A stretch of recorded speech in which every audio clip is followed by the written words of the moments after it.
Bendito sea el santo nombre de Jesús.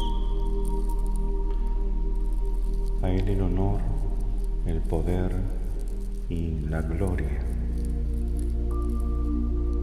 Nos preguntamos, ¿quién es santo?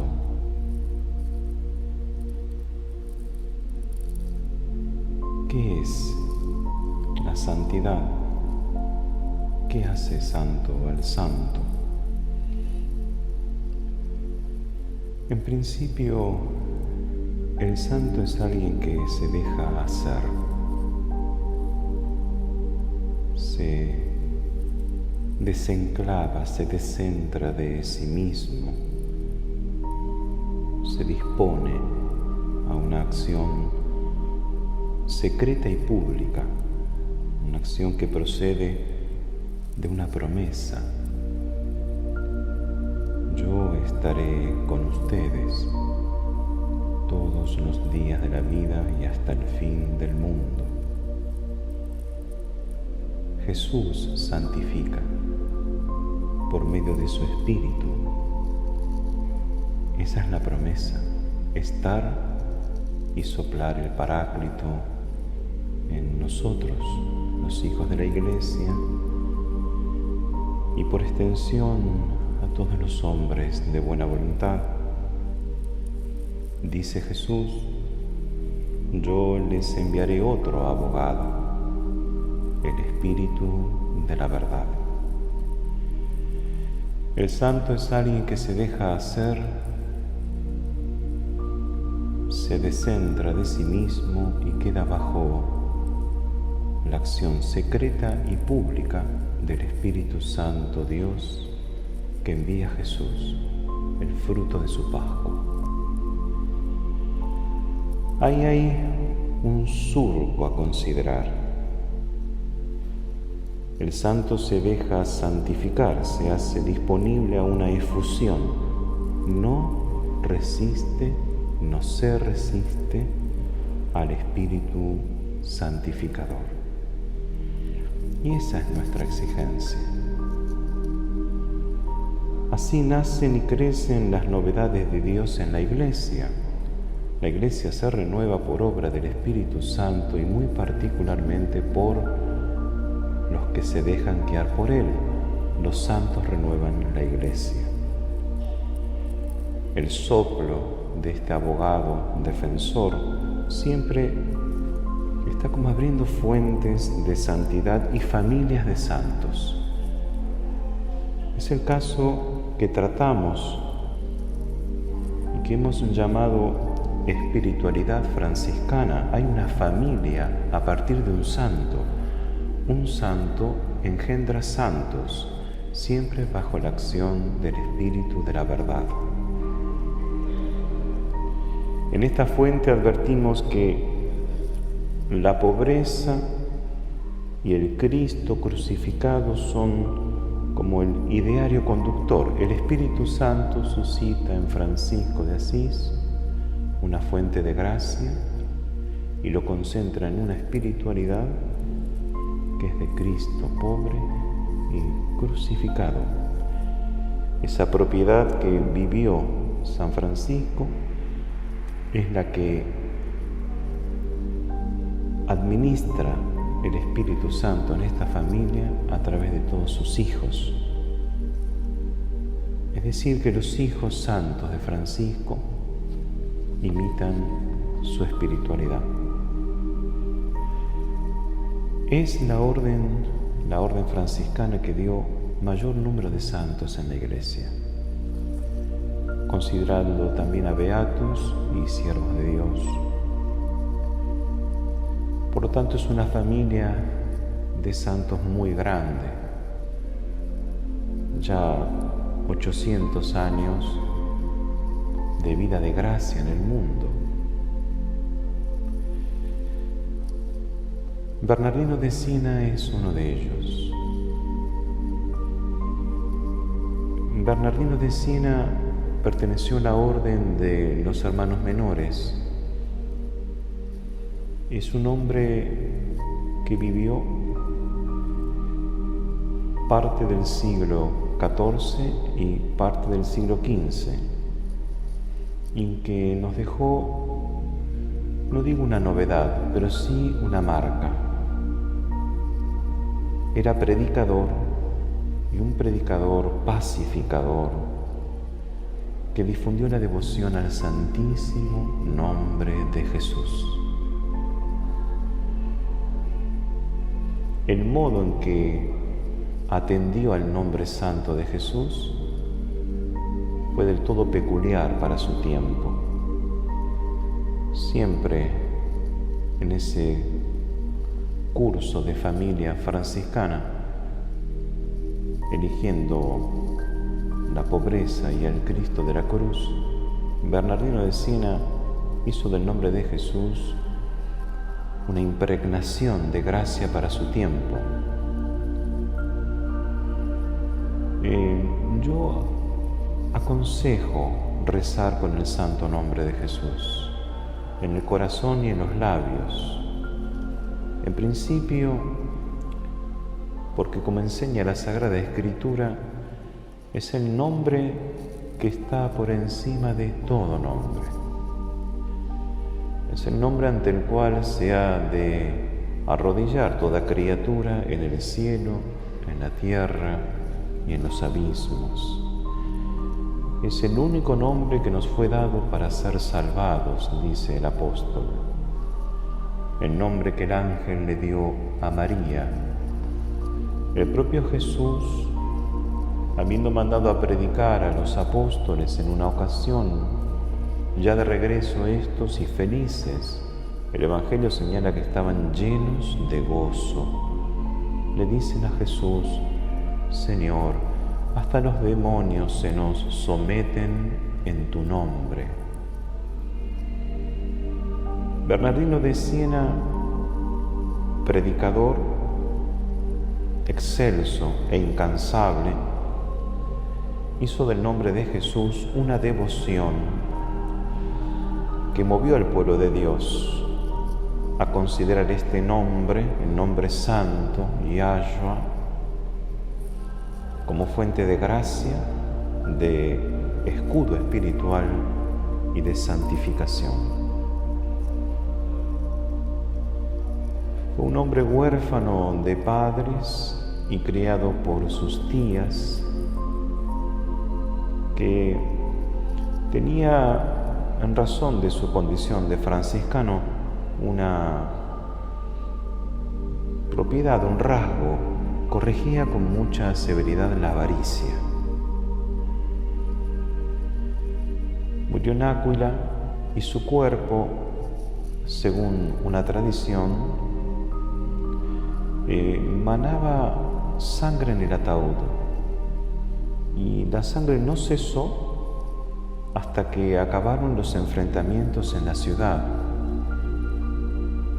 porque tenía una ocupación, la pacificación, ahí a donde llegaba.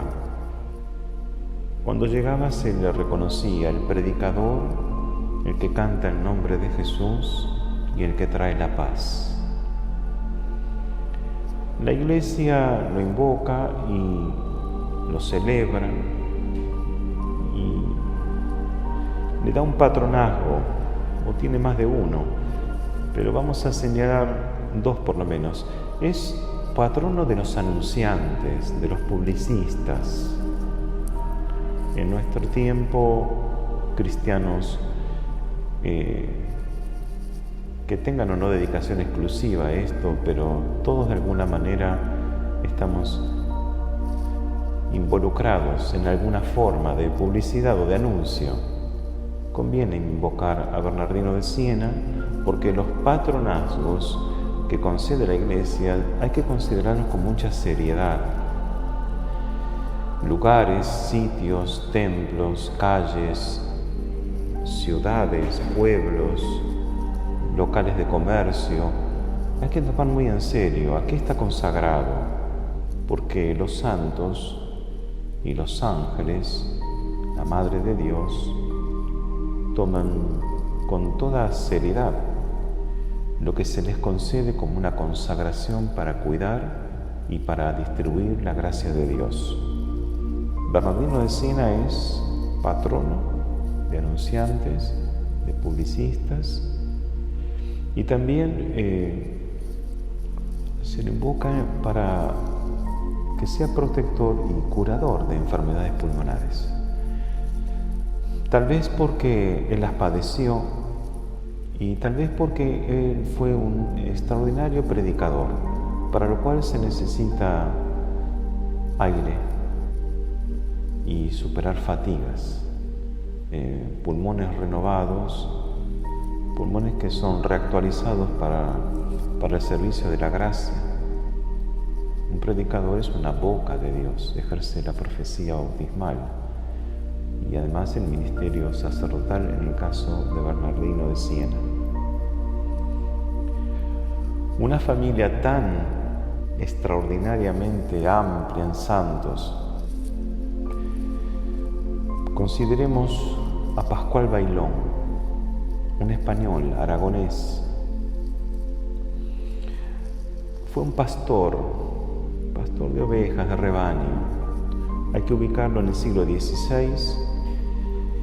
Es patrono de los congresos eucarísticos y de todas las cofradías de devoción al Santísimo Sacramento, porque él, siendo pastor,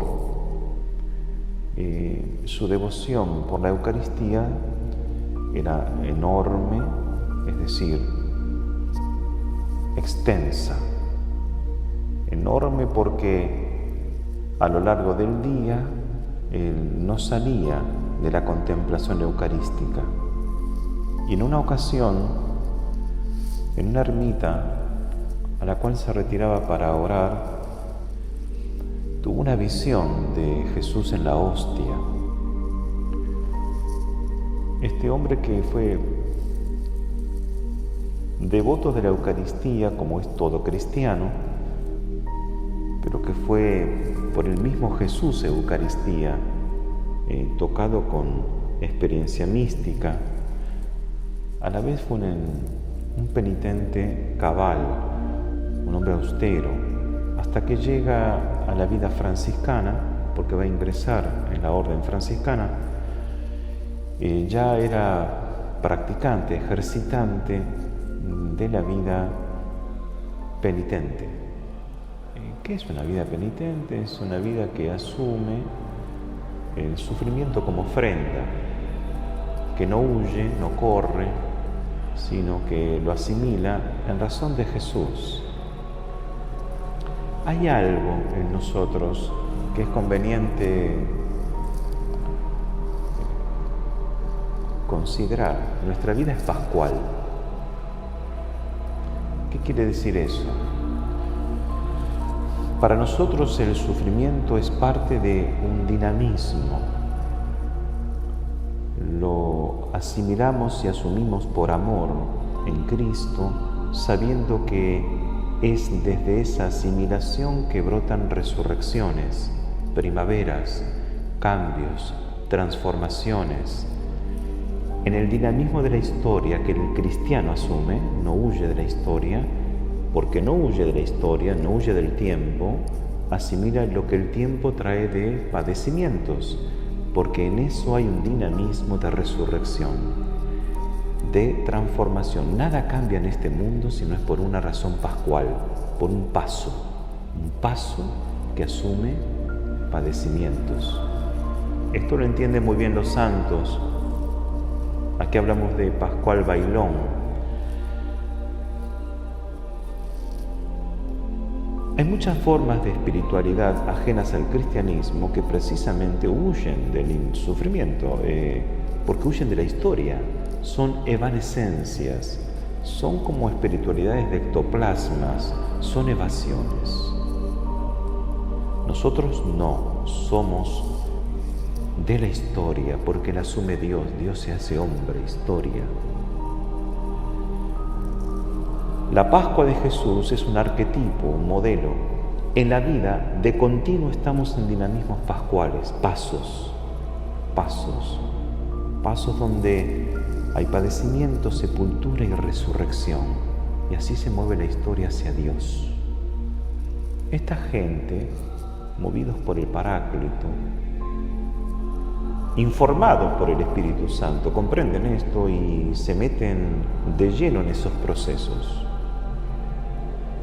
Bien, cuando oraba, a veces era tanta la alegría que es fruto de su austeridad penitente. La alegría, esos pasos de resurrección. Se alegraba tanto que bailaba. Por eso hay una tradición que señala que el apellido es en razón de esta condición orante. Pascual bailaba. Es decir, el Espíritu Santo, un tanto como el rey David lo movía su cuerpo y se dejaba mover porque el santo se deja hacer. Pascual bailón. Es interesante el nombre además, Pascual, porque ahí está la clave, las dinámicas de Pascua. Y porque nació y murió el día de Pentecostés. Y antiguamente también se llamaba Pascua a Pentecostés. Está la Pascua y la Pascua Pentecostal. Son cosas de la iglesia que se han perdido. Pero se hablaba de la Pascua de Pentecostés. En aquella ermita de la aparición, este aragonés sintió el movimiento hacia la vida franciscana por la visión de Cristo en la Eucaristía, pero ya era un hombre devoto, orante, penitente, con inclinación al mundo de la soledad. La vida en el convento franciscano lo enriqueció, desde luego, como es la vida comunitaria, con todas sus limas, ¿no? En la vida comunitaria lima al alma. Es eso, es un camino de Pascua. Un superior lo mandó a predicar y fue a predicar a Francia. En Francia, Pascual bailón, especialmente, había muchas herejías eucarísticas, presentaba la fe íntegra de nuestra Santa Iglesia en el sacramento del altar. Cristo vivo, todo el entero, cuerpo, alma, sangre y divinidad. Si viene una imagen de Pascual bailón, lo van a encontrar con su sombrero de pastor, el cayado, que era el oficio juvenil que practicó. Sabemos con toda claridad, esto está testimoniado dentro de los procesos de canonización, que multiplicó panes. Así como Juan Bosco, que entre otras cosas, no olvidemos que fue franciscano terciario, San Juan Bosco. Multiplicó panes y curó enfermos en gran cantidad. Tenía el don de profecía.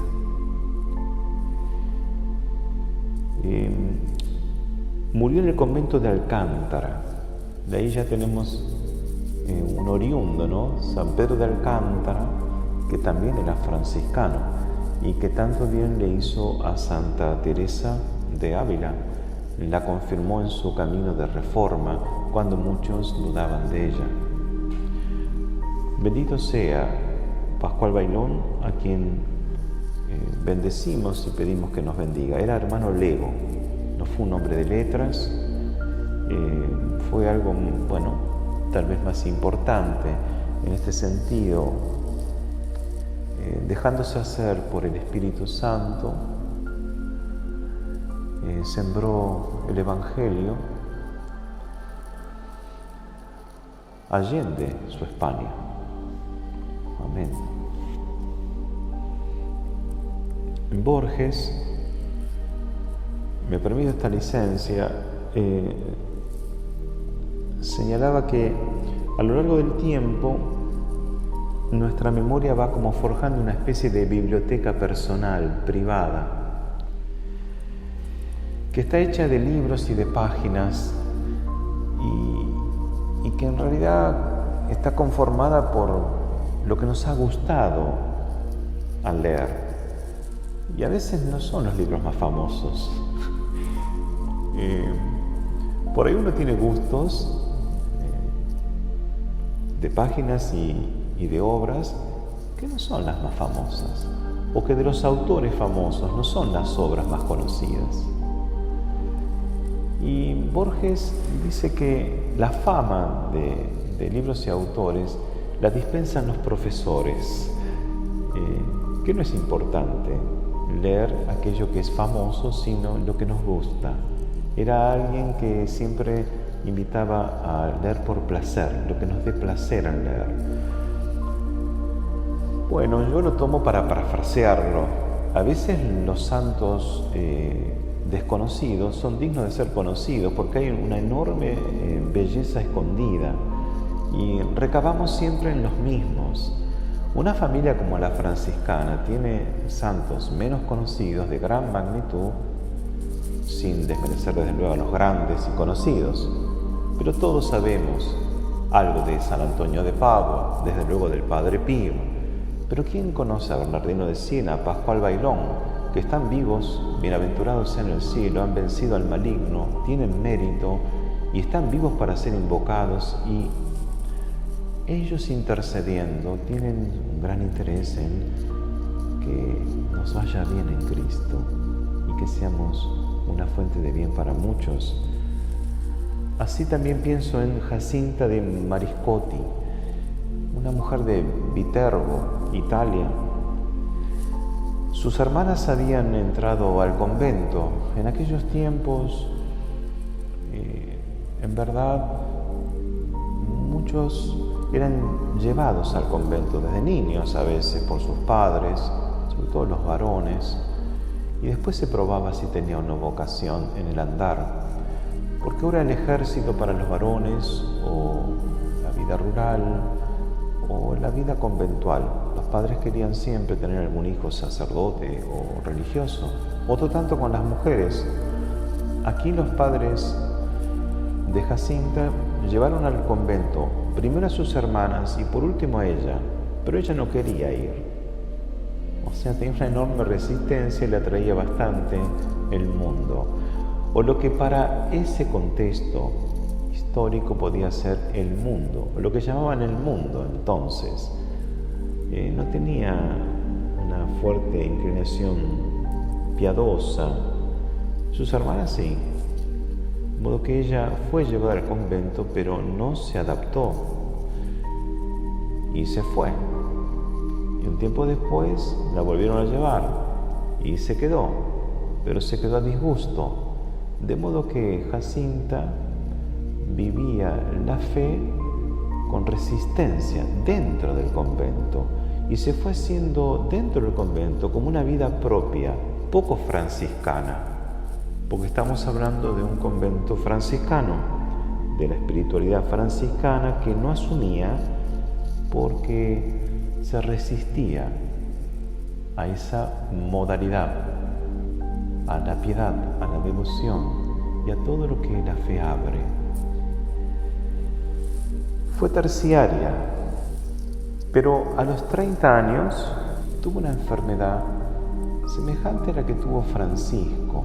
Unas enfermedades a veces llegan para transformarnos, como la Pascua. Es un momento de padecimiento del cual puede brotar una resurrección. Francisco de Asís tuvo una enfermedad que resultó ser clave en un proceso pascual de paso, de cambio, de transformación. Cuando sale de la enfermedad es otro hombre, o están los principios de una nueva vida, los principios, los gérmenes. Si Francisco de Asís llega a ser Francisco, no es un detalle de la vida, es un enclave de la vida, el sufrimiento, lo que padeció con su enfermedad, que casi se muere. Es decir, besaba la sepultura. ¿Cómo no va a ser una Pascua? Bueno, Jacinta, a su medida, algo semejante, se enfermó, viviendo en el convento franciscano como terciaria de un modo incorrecto, poco piadoso, sin devoción. pero el Señor tiene paciencia. Lo dice el apóstol, el amor es paciente y además el amor todo lo soporta. Y Cristo la soportó pacientemente y la esperó en la enfermedad, y Jacinta hizo su paso, su primavera de resurrección. Cambió, encontró lo que dice el salmista: vean, gusten y vean qué bueno es el Señor. Y todas las cosas que apreciaba se disolvieron, se murieron con la enfermedad, y brotó una Jacinta nueva, podemos decir. En términos de San Pablo, hubo un cambio de mente, metanoia, un cambio de mente. Se vio a sí misma como tocada por una gracia que la puso en el corazón de Cristo. ¿Y cuál es, digamos, esa propiedad de ella? Algo que nos tiene que conmover también a nosotros. Ella sentía una tremenda piedad por los pecadores. Desde luego que uno es pecador, pero yo también me debo incluir en esa compasión. Sentía piedad por los pecadores. A veces nosotros no meditamos esto.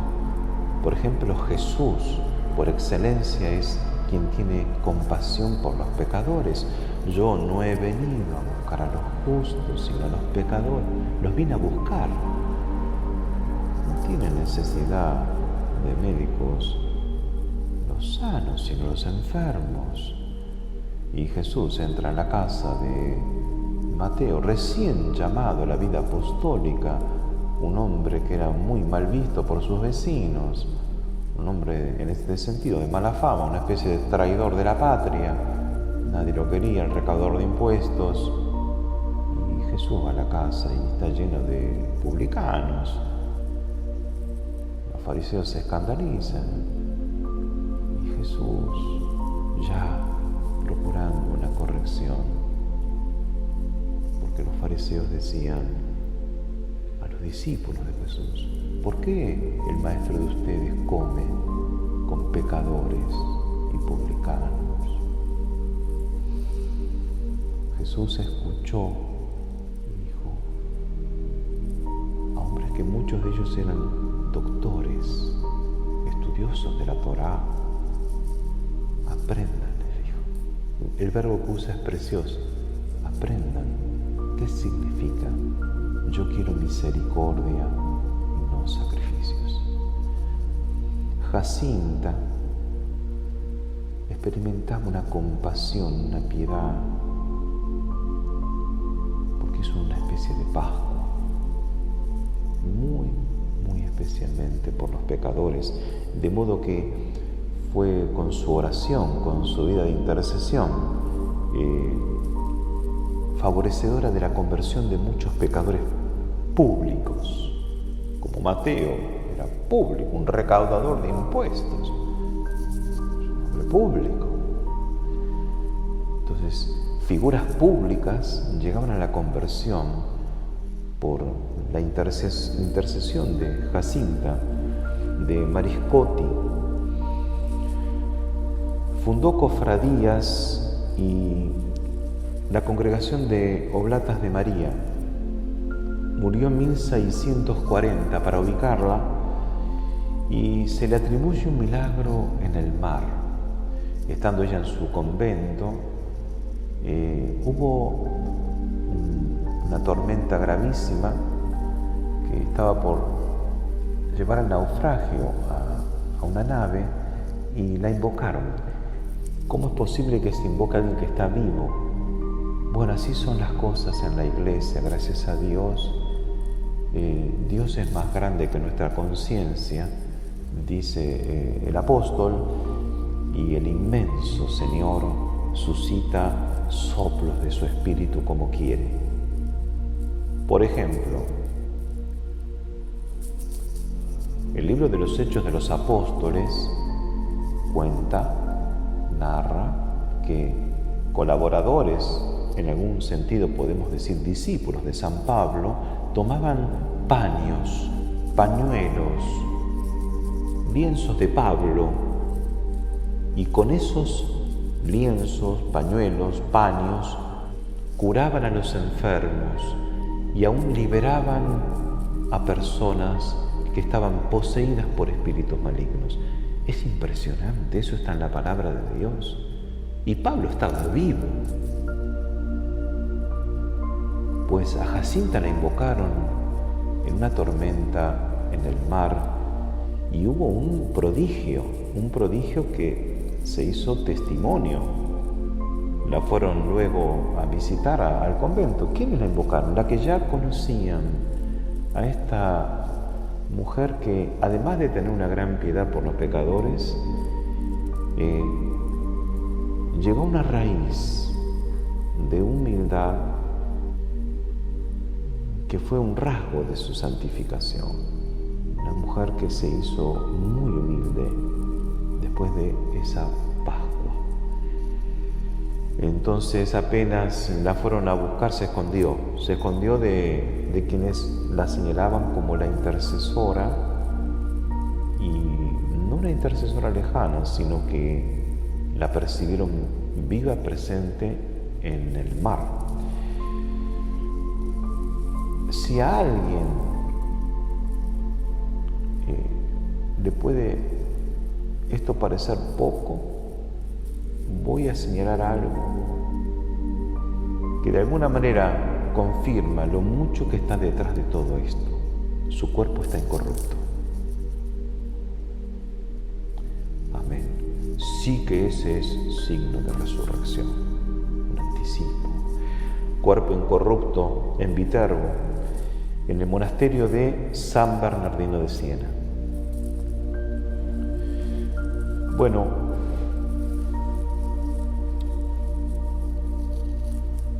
estas son algunas de las cosas que quería compartir,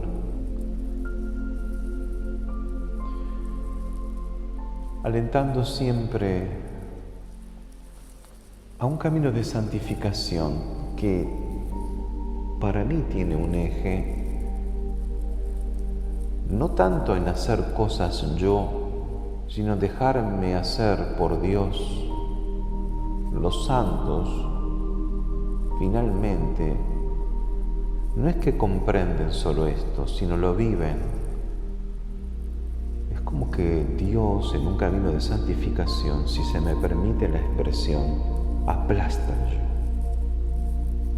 Mi yo lo aplasta, lo anula entre comillas, por decirlo de alguna manera. Son formas de hablar.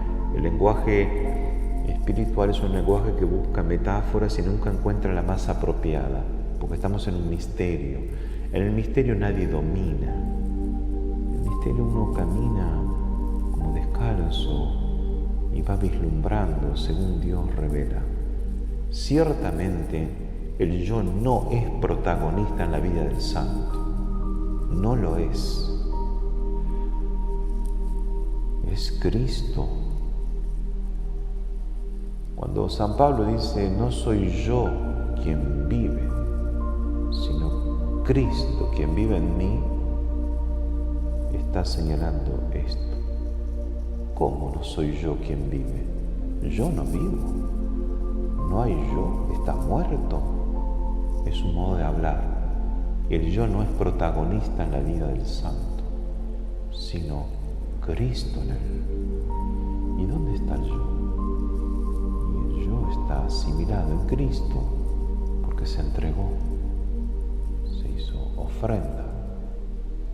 Se puede traducir con la espiritualidad del maestro Eckhart: nada sé, nada soy, nada quiero. Entonces, si el yo no quiere, es porque hay otro que quiere en él. Nada sé, porque me reconozco ignorante, de una ignorancia supina. ¿Quién soy yo? Yo soy de Cristo, entonces no soy más mío. esa dinámica que es pascual, porque entregar el yo o dejar que el yo sea asimilado por Cristo es una especie de purificación y de muerte. Es como si uno fuera sepultado. Entonces, el que vive en mí es otro, el Señor. Los santos, cada uno según su personalidad, según una identidad que está marcada por un contexto histórico y familiar, porque eso es muy importante. ¿De dónde va a brotar la muerte de mi yo para que viva Cristo en mí? De una historia. Y por eso uno no tiene que querer ser otro, sino tengo que entregar mi yo para que Cristo sea en mí según mi identidad, mis realidades históricas y familiares. Y familiares es muy importante, porque una cosa es tener una familia devota, piadosa, donde todas las noches viene mi mamá y me hace la señal de la cruz en la frente, me da un beso y desde niño me habla del ángel de la guarda, y veo a mi papá de rodillas rezando, o la familia reza el rosario. Y otra cosa es cuando no hay nada de eso en la vida de una persona, pero nada. Esa persona, cuando llega a Cristo, si llega a Cristo, tiene una experiencia de Cristo semejante, solo semejante, no idéntica a la de San Pablo, semejante, porque Cristo no estaba en su vida de ninguna manera, o estaba como un enemigo. Y de repente Cristo aparece. Por eso, para mi modo de ver, hay dos grandes líneas de contextos históricos y familiares en los cuales se conforma el santo. Los que proceden de los nidos mullidos, de los ciertos cuidados, de devoción, de piedad, de fe, Santa Teresita del Niño Jesús, y después están los que yo llamo salvajes.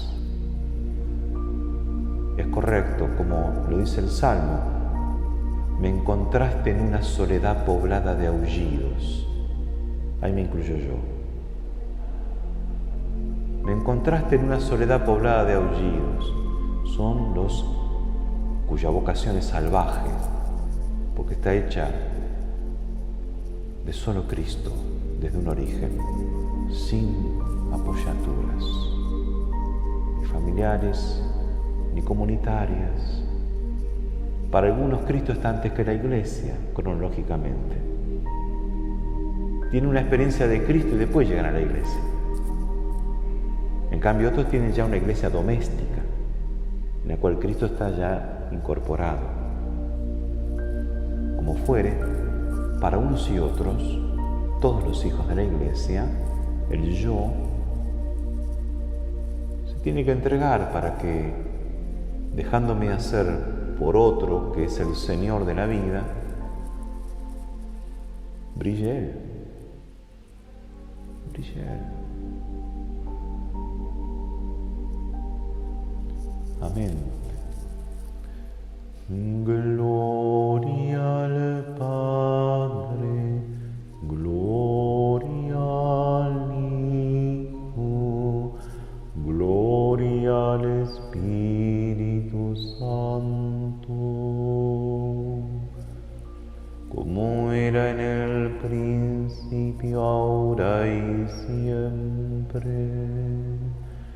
por los siglos de los siglos. Amén.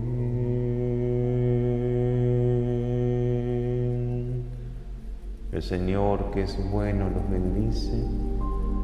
A Él el honor, el poder y la gloria, por los siglos de los siglos. Amén.